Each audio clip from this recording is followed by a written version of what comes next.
All right, here's the former men's national team member Julian de Guzman, our Canadian soccer analyst, to talk about it. A disappointing performance. Obviously, Julian, they come up short against their American rivals, but who should shoulder the blame for this particular loss?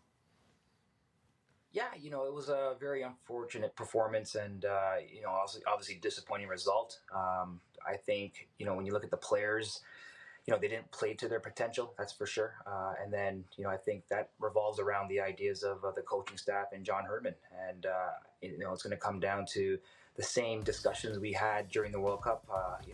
Tactically wasn't prepared. I think super naive as well. I think they just got caught up in maybe in the bubble of thinking that they could dominate matches and just go at teams and attack them like they usually do, especially during the qualifiers in the World Cup and some of the performances we've seen in that World Cup as well. But in this particular match, the U.S. outwitted us, and I think they did a great job by, setting up a great organized team to eliminate and frustrate some of our stars, such as Alphonso Davies, and then that didn't leave us with much flexibility, and we weren't able to adapt to the style that the U.S. are doing. So we were very limited, very predictable, and these are some of the things that we noticed in the World Cup, and it was almost another repeat of that type of performance. So, lots of work that needs to be done in terms of what other styles of plays can we do, and how do we maybe disguise some of our weapons in going to these top matches. So, having said all that, and I think that's really, really well said by you, what are the next steps for this team? What do we need to do next here?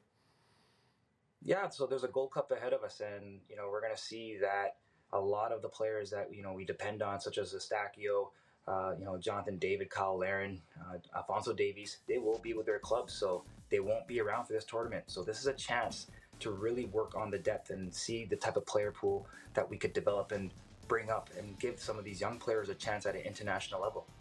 Is it a question of winning a trophy? It would be great to see that, but I think the big picture is, what are we leading towards going into the 2026 World Cup? Can we now have a well-refined team and not just depend on Alphonso Davies, taking on 2-3 guys, which doesn't look very comfortable, watching it as a fan, but also not very productive in terms of a collective effort. So I think we need to figure out how can we be more adaptable. I think we're super predictable when we play with 3 in the back, and if there's any other tactical ways to approach some of these stronger oppositions, such as the U.S., Mexico, especially in our region, we got to keep up with a lot of these teams, as well as some of these other teams that are becoming stronger, such as Honduras and Panama.